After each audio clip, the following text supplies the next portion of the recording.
everyone. Okay, this panel is called Celebrating a Trailblazer, and we're going to talk about the legacy of Lieutenant Uhura and how her role, Nichelle Nicols' role on Star Trek, how that influenced the change in roles offered to black women and other women of color in TV and film. So some years ago, we had the honor, myself, Adaina, and Michael Nunyan, of interviewing Nichelle Nicols. As you can see over here on the picture, she was here live and in the flesh at Resort some years ago, and we had the honor of interviewing her. So as you know, we have the new Uhura. Her panel's at 5 p.m. right here. Okay, so that is the wonderful Celia Rose Gooden. She is our new Uhura from Star Trek Strange New Worlds. So we're going to get into the discussion, and we just want you all to just listen and have a good time. If you have any questions later on, you can come up and we'll have a microphone for you to ask questions, okay? So I'm going to introduce my panelists. We have Star Trek author Derek Tyler Attico, and he's going to share a little bit about his new book. Thank you. Thank you very much, Darlena. I'm Derek Tyler Attico. I'm the author of the Autobiography of Benjamin Sisko. I'm a two-time winner of the Star Trek Strange New Worlds anthology, freelance writer for Star Trek Adventures. And I just come off of writing this autobiography, the life and origin story of Benjamin Sisko. But it's not just that, it's a story of a father, message to his son, and it encompasses all of the, of the Star Trek universe. So it's something for everyone. Regardless if you've ever watched Deep Space Nine or not, there's something for everyone in this book that you can latch onto from any series, from any era in the Star Trek universe. All right, thank you. And my next panelist is Ms. Tara Jefferson. Please introduce yourself and tell us what groups you're part of. Hello, everyone. My name is Tara Jefferson. Hello. I'm a lifelong geek. I've been a geek ever since I was 5 years old. I like to say Star Trek was my gateway drug. I am presently a member of the New York City away team, Centaur Starbase, and the USS Growler. But like I said, I love all things space. I love all things science fiction, fantasy, and horror. And it is a pleasure to be here with my geek family. So I am so happy to see you all. Thank you. Absolutely. Awesome. Okay, so my group, I have several groups. I'm the president and founder of New York Cosplayer Network, but I also have two Star Trek groups that I admin. One is New York City Star Trek Meetup, which was handed to me by the previous owner, and then my own Star Trek group, Starbase Centaur 4210. So our groups are very much involved in charity and different type of activities. You can let it play, please. Can you hit play, please? And we've been on Good Morning America. We've been interviewed by New York Times. We do a lot of wonderful work. We do panels all over the place. So we're just really glad to be here to talk about this wonderful, wonderful legacy left to us by Nichelle Nicols. So we're going to start with Harriet Tubman years ago had, and Sojourner Truth had a message that they would say called Ain't I a Woman? And it was dedicated to the belief that black women had a lot of stereotypes associated with the roles that they were given. Many of the roles were very much like slaves or maids or mammies and things like that. And this kind of went on up until the Lieutenant Uhura character. So there wasn't many great roles for black women, Asian women. A lot of, like my Asian women friends often stated about how there was a lot of stereotypical roles for Asian women in terms of like the world of Susie Wong, and in terms of how during the Vietnam era there was a lot of romance movies dealing with American soldiers and Asian women. And so when they compare and contrast that to the roles of, like, say, Lieutenant Uhura and Keiko O'Brien and all of the wonderful roles you see of women of color from all ethnicities, East Indian, Spanish, what have you, a lot of the roles that Star Trek had for women of color were more positive and more apropos to who we are as women, and it showed more variety and diversity and what kind of roles we could play. So Star Trek opened up the doors so that we could see women of color as educators, leaders, scientists, doctors, and people like that. And as you know, Nichelle Nicols was very much involved in the space program, but she was also very much involved in encouraging Black women and women of color to get into directing and writing their own movies and TV shows and things like that. So I remember, and I was talking with Tara about this, my mom and auntie grew up at a time where a role like Lieutenant Uhura was just something unseen. And so when Star Trek came about, they were just so floored and honored and happy to see this type of a positive, amazing role that a Black woman was in. So we, growing up in this generation, we've had so many wonderful roles of Black women, from Claire Huxtable to Wakanda to Matrix with Angela Bassett, and just How to Get Away with Murder and Scandal. We've had tons of positive imagery of Black women and other women of color in TV and film. But this was not always the case. And so when I listened to the honored elders who were around when Star Trek came about, when I hear them talk and have this awe and amazement, it really is surprising to me that it was so bad back then, you know. So I just want the panelists to chime in on how they feel, each one. How do you feel on the progression of roles for Black women and women of color in TV and film? Derek, we'll start with you. Well, I think being the only man here, I would be remiss to go next, so I would pass it to Tara. No, as a man, you have, because it's important, because you will one day be married and have children, you have little Black girls. That's true too. You encourage a lot of people. You're very active in pushing women to get into writing and everything like that. So yeah, your perspective is definitely all right. necessary. Well, in that vein, well, I would say I think it's very interesting that Nichelle Nichols' role. I mean, we all know about it, right? But then what we were talking about before is that her role also opened doors in regards to science fiction, because when you think about it, and I really wasn't thinking about this until recently, that when Star Trek The Motion Picture came out, she was in that film, and just by being in that film, you then have a woman of color in a science fiction film in a dramatic role, and she's one of the first, if not the first, women of color in a science fiction film in a dramatic role. So that's not just on television, but that's now in film, right? And of course, I'm not taking away from, like, you know, Pam Grier and other women doing other things, but we're talking about science fiction, right? And it took a while for science fiction to have women of color. I mean, we had Sigourney Weaver, and we had other women, you know, pushing that envelope for all women, but for women of color, it took a long time. And Nichelle Nichols was pushing that envelope well before any other women of color, and showing that they could do it easily. That's so true. That's very true. I didn't really realize that until you was telling me that science fiction, that kind of in movies took a while to get women of color in those type of roles. I remember when Matrix came out and Angela Bassett was in it, I was totally floored, you know? Right, yeah. right. Tara? I grew up in Harlem in the 1970s. Harlem in the house. All of USA. And I remember, since I was very, very young, loved science fiction. So back then, my only options were Forbidden Planet, Lost in Space. Yes, I am that old. So those are the only shows and movies that I saw. Mars Needs Women. But there was no one who looks like me in those shows or those movies. And I remember Sundays watching TV with my mom, and Star Trek would come on Channel 11. And folks who lived in New York City, Channel 11 on Sundays at 6 p.m. And I remember the first time I saw Nichelle Nichols. And here was this beautiful Black woman, dark skinned like me, who was on the bridge of a show. She was on every show.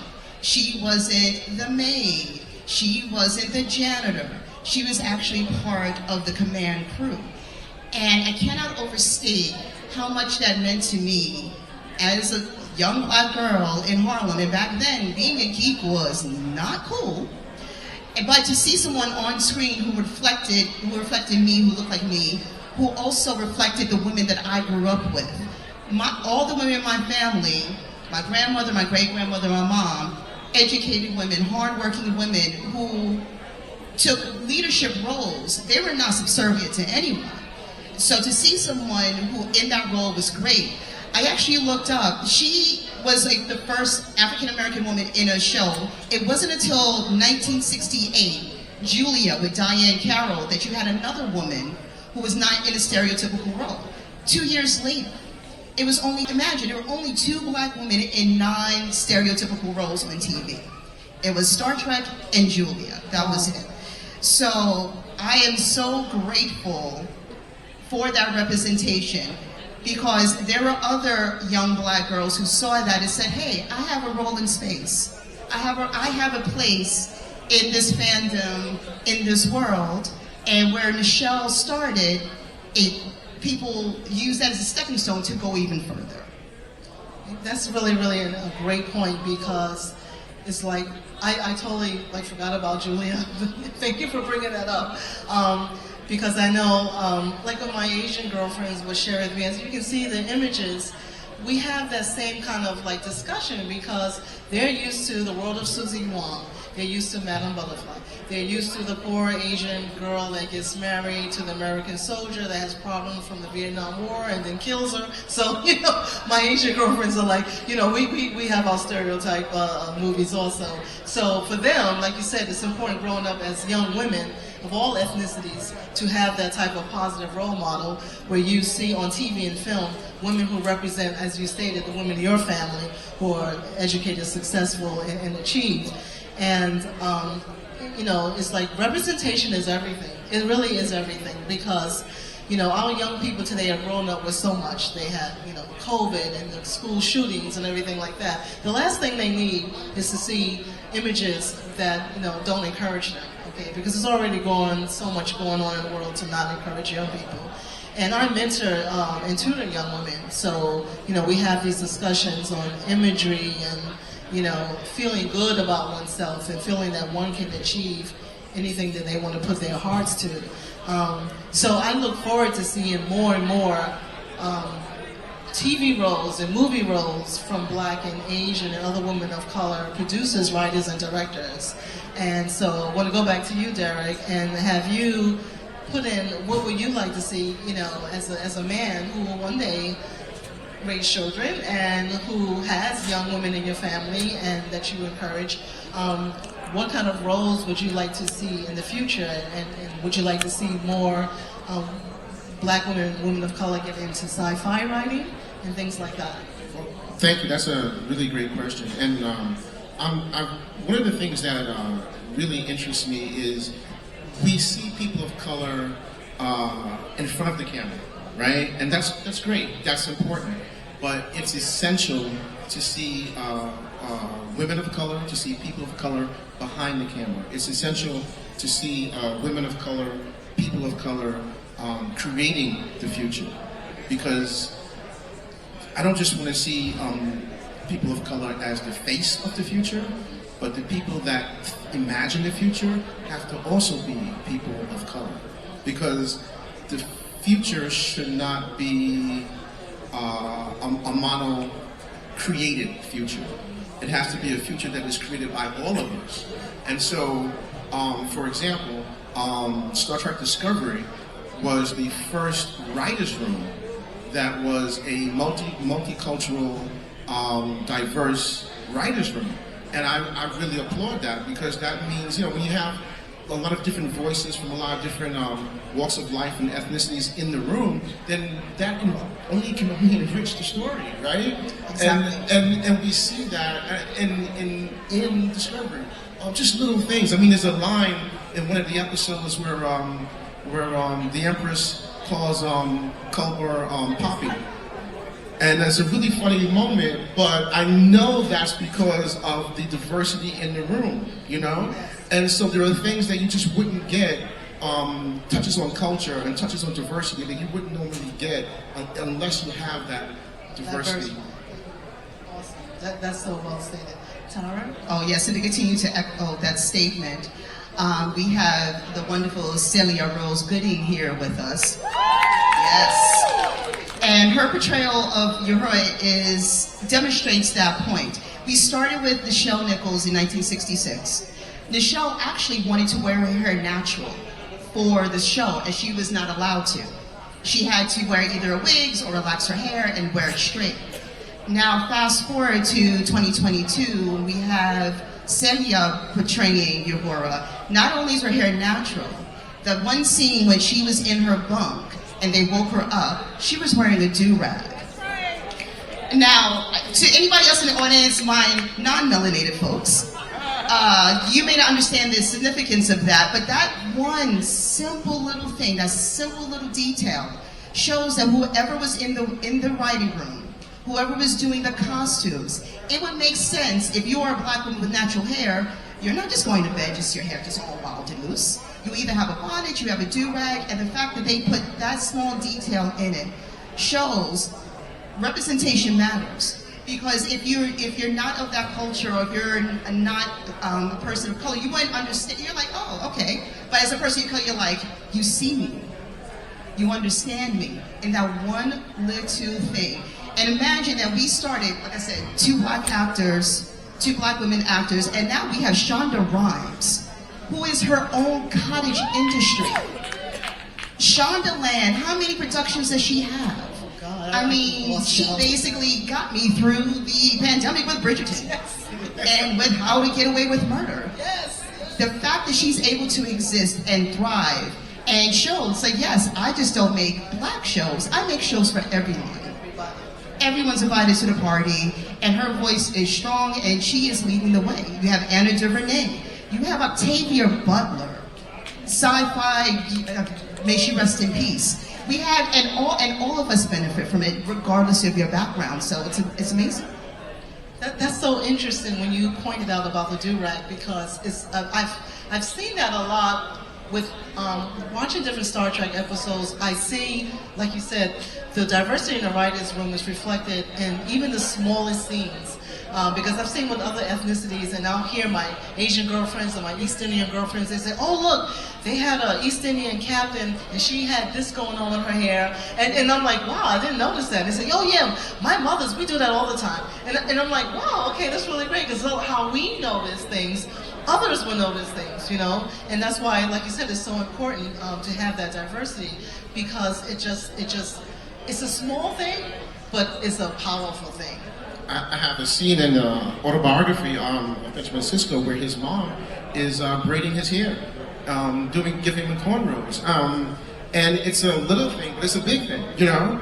And at the same time that you want to drop those nuggets, you don't, and that's the beautiful thing about Star Trek, is that you don't want to exclude anyone. You know, we're inviting everyone. So where someone else that may not be aware of that, this is something that happens in black culture. So we're inviting you to, hey, this is something that happens in our culture. You're not excluded. We're inviting everyone into a glimpse into what happens in our world. You saw a lot of that too in Voyager with number 2, the commander. Chakotay, how it was wonderful. They had different episodes that kind of zeroed in on his Native American faith. And that was just really awesome. Even to like the tattoo on his, yeah. And so it's like Native American Trekkies are like, oh yeah, I've heard those stories before when Chakotay was talking about this, when he had this kind of vision and everything like that, and that's how we do. And they would start just talking and like reminiscing about how that show that particular episode and scene just really resonated with them and brought back wonderful memories, and they could get into it because it's part of their culture. And it's just so wonderful to see that being reflected. And you said something, Tara, that I really like, is the ability to do, and this was the thing when they did start with the black movies and everything, it was the black movies.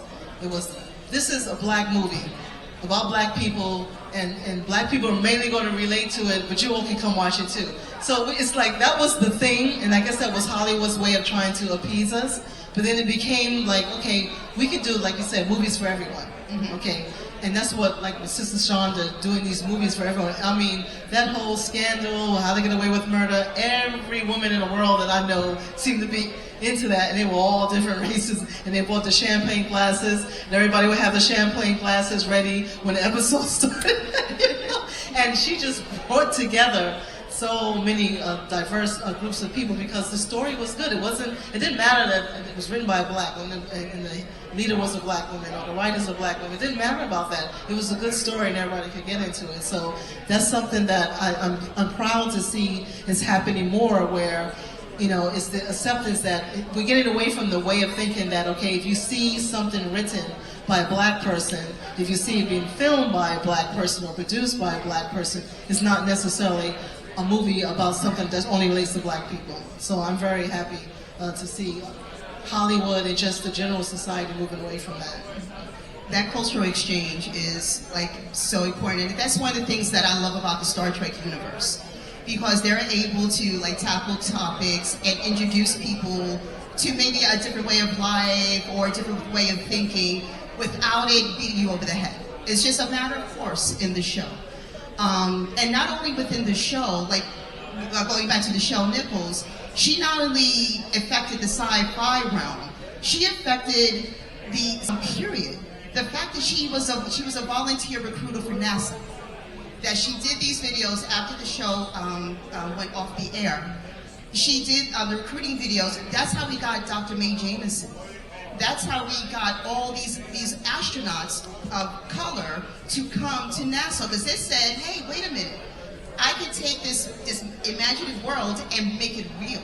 I can be in NASA, I can be an astrophysicist, I can be a rocket scientist, and all of us benefit from it. Not just people of color, our whole culture, our whole world benefited from their input. And the reason why they were able to even do this, or thought they could do this, because they saw a black woman sitting at a console being a telephone operator and no, she was more than that, and she represented more than that to all of us. And that cultural connection is invaluable, and we have to celebrate that. So every time that a new Star Trek comes out, I'm like, yes, what am I going to learn now?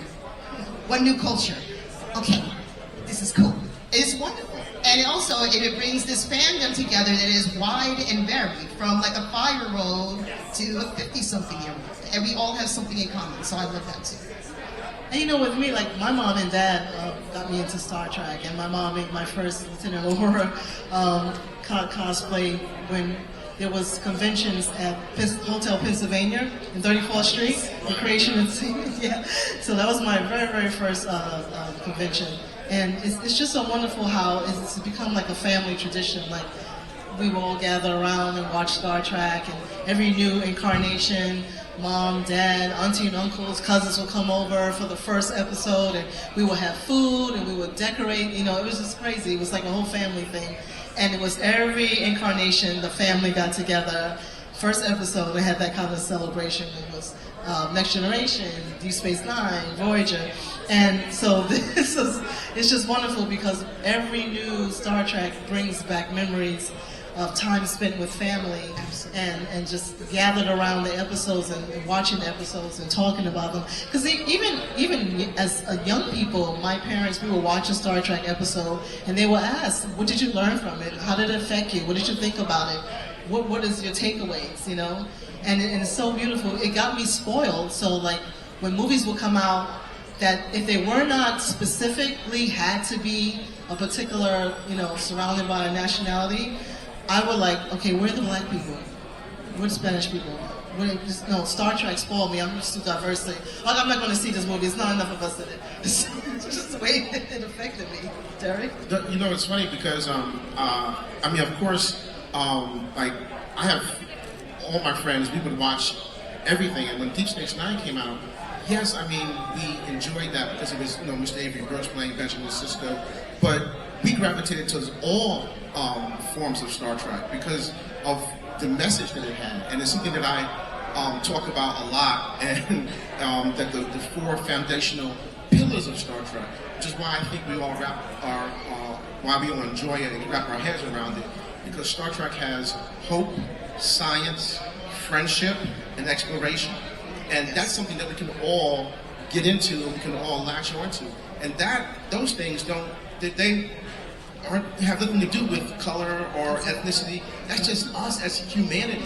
And that is the message of Star Trek in the future. So as long as Star Trek has that message and perpetuates that message, I think it'll always be here. And I think Nichelle, once she realized what she was a part of, then she pushed that forward with her work at NASA. Absolutely. You know, and she wanted to make what she was doing on television a reality for all of us. Absolutely. I'm reading from my notes because I wanted to make sure that I got this right. She not only opened the door to people of color to come into STEM, into the science world, she held it open and she greeted you as you were coming in. So it's so important to not only, yes, the door is open, you walk through and you're kind of scared and you're not sure if you're going to be here, but to have someone there say, no, you're welcome, you belong here, we see you. That kind of encouragement, even if it's just an actor in a TV show, to know it's like, yes, this is where I belong, these are my people, this is my family, we're all here for one purpose. And she had that way about her. I had the honor and pleasure to see her twice before she passed.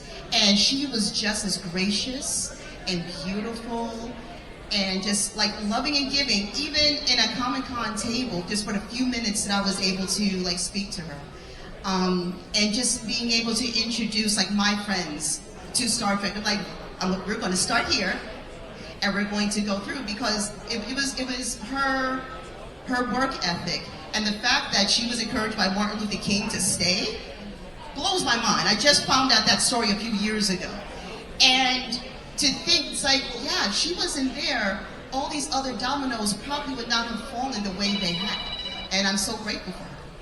And so many, like when I've read interviews from different women of color, men of all nationalities, but particularly people of color who entered into NASA, they had some kind of, if it was, like you said, a letter or email, or she got to speak with one of them and encourage them or whatever like that, they all had some type of, like you said, welcome from her. Like, she made it a point to reach out to folks and say, I'm glad to see you here, welcome, and everything like that. And she's an actor, but they are the reason why they're there is because of her. They were so encouraged by her role and the push that she did for NASA to start recruiting more with people of color. They were encouraged to go for it.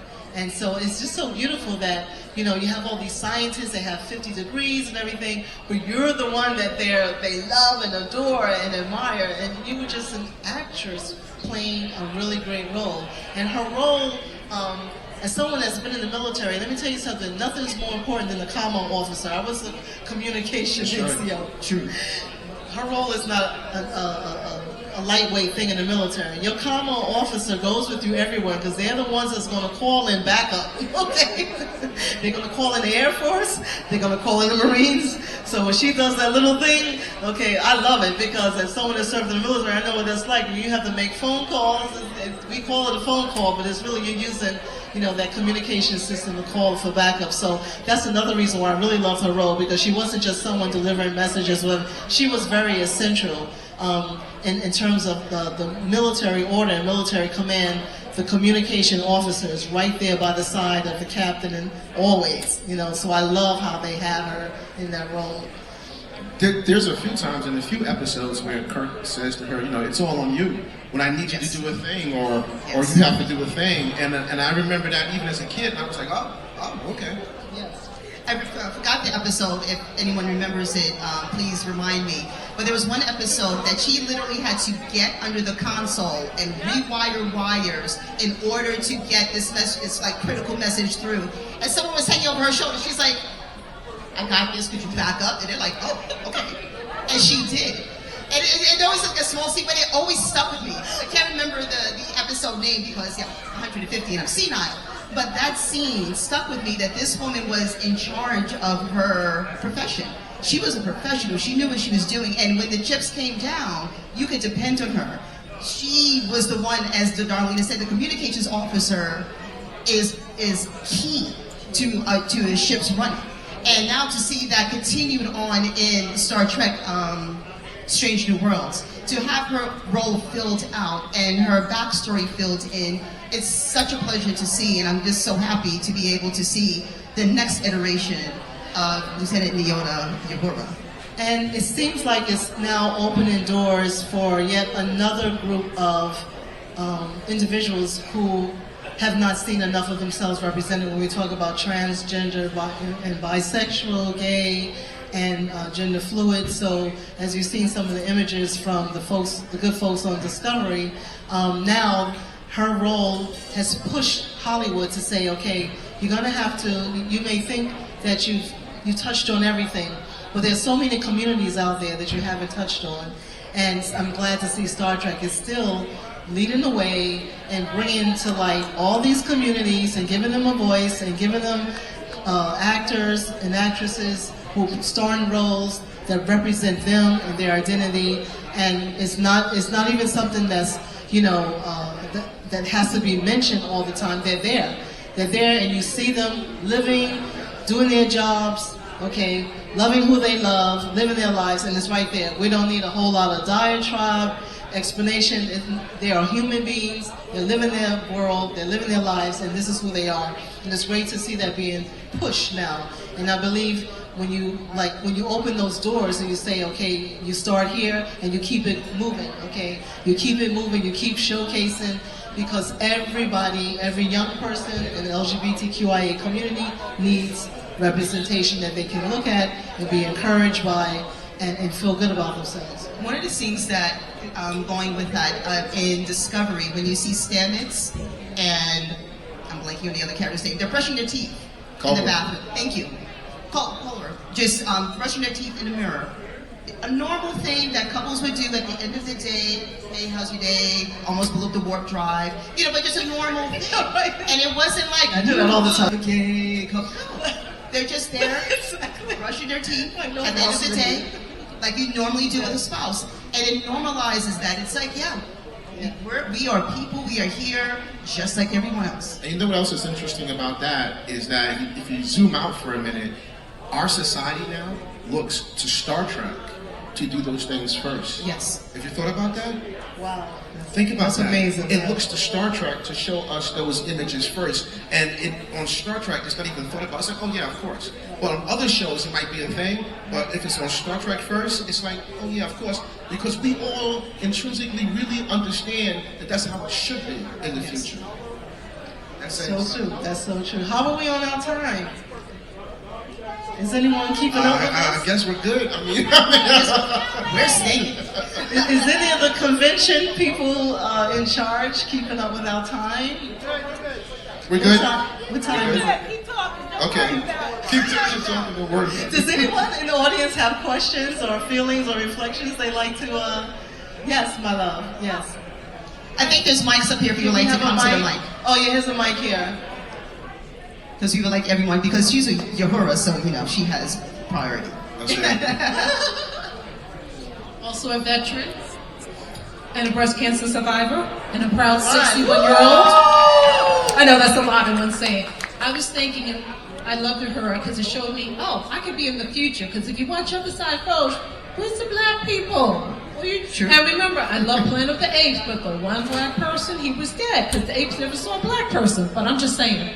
But I also want to give a shout out to Gene Roddenberry, because if it wasn't for him, we wouldn't even think like this. Yes. Like that other Star stuff, I won't say it, they finally got a black woman, but they killed her before the credits, but you know how that goes. And then the other black guy, he was a traitor in the second movie, but anyway. I just want to give a shout out to Space 1999, because they had an Asian woman there. Yes. Put her in the background. Yes. And also Blake 7, that was a British sci-fi. That's right. And they had a woman of color who had her natural hair. Yes. And you guys are doing a great job. Thank you. Thank you. Thank you so much. We didn't get your name, sweetie. Oh. Ogden, Joan Ogden, and I was named after Joan of Arc.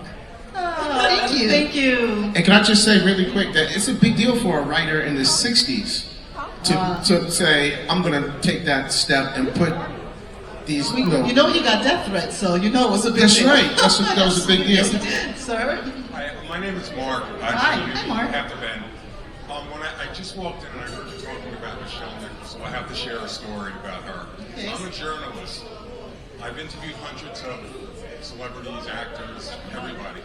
And I had the wonderful opportunity to interview Nichelle shortly before she passed away. And I want to tell you, she told me the story about Martin Luther King. I don't know if you told her, but I'd like to just mention it again. I do have to tell you, she was just the loveliest woman, or anybody that I've spoken to.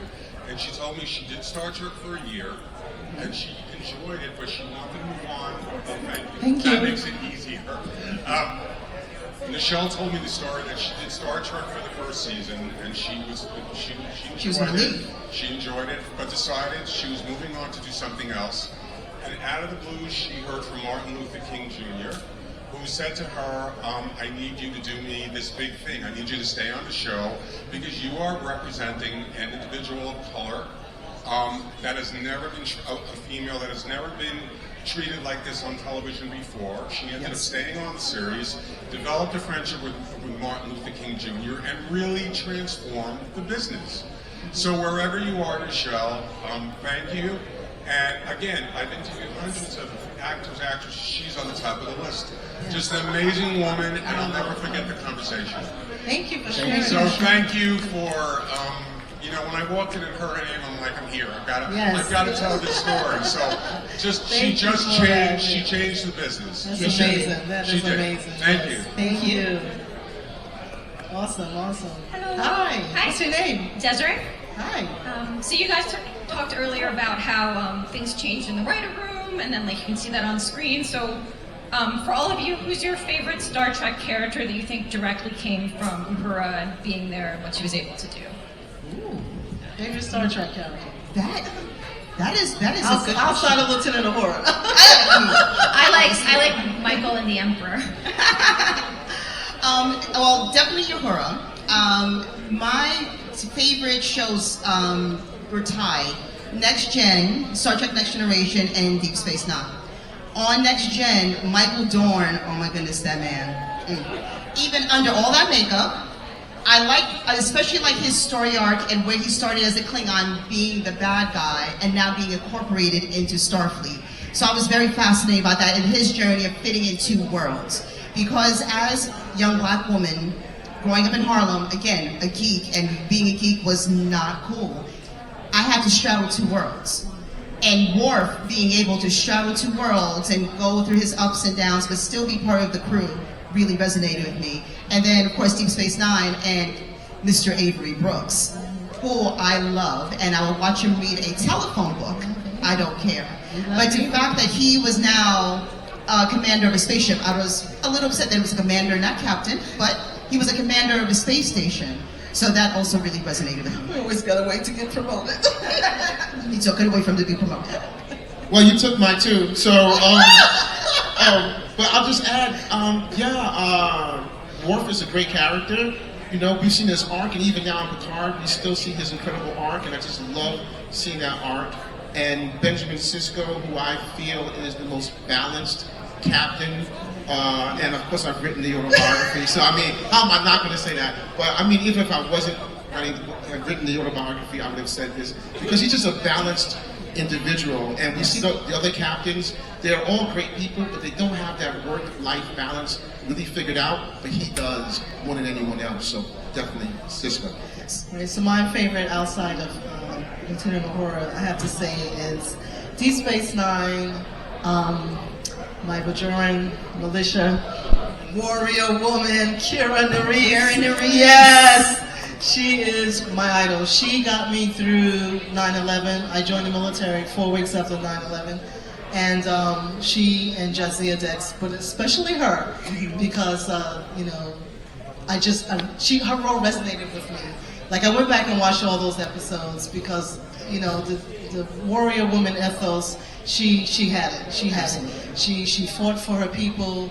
She worked hard to try to understand how to fit in with Starfleet and how her people were going to have this new phase in life, being a part of Starfleet. And she stood up for what was right, and she kicked butt. Yes, she did. She kicked butt. I mean, I think Deep Space Nine had the most fight scenes ever before Voyager. Had the most fight scenes ever with women. Yeah. And it wasn't like scratching. I mean, they was like going down, And Remember numbers the scene 93. when she got stabbed and she pulled the knife out and then stabbed it? I was like, oh my Lord. That was so good. When I met her, I just had to give a big hug, and I was just so honored to meet her and just share with her and everything like that. So she was like, oh my goodness, thank you. I'm so glad to know her. I mean, I had her picture on my barrack wall. So that's for me. Hi, sweetheart. What is your name? Hello. Hi. My name is Mary J.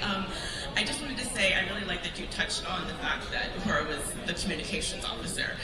And I know for me, I really took that to heart. And so like by the time I went to college, I was like, I'm gonna study Russian because why not? And like I was the only black person in the class, you know. I was the only black person that the professor had ever taught. But I was just like, I love your literature, I want to be able to read it.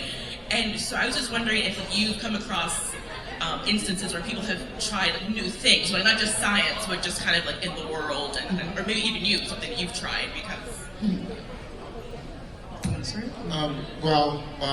New things. I'm the only author of color to have written Star Trek in 3 different mediums. So,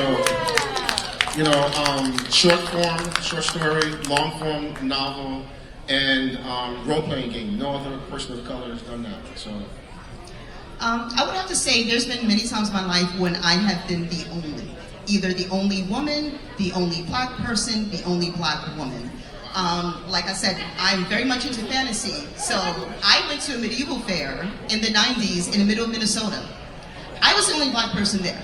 And I was proud to rock my lady's garb there, and I was the only one.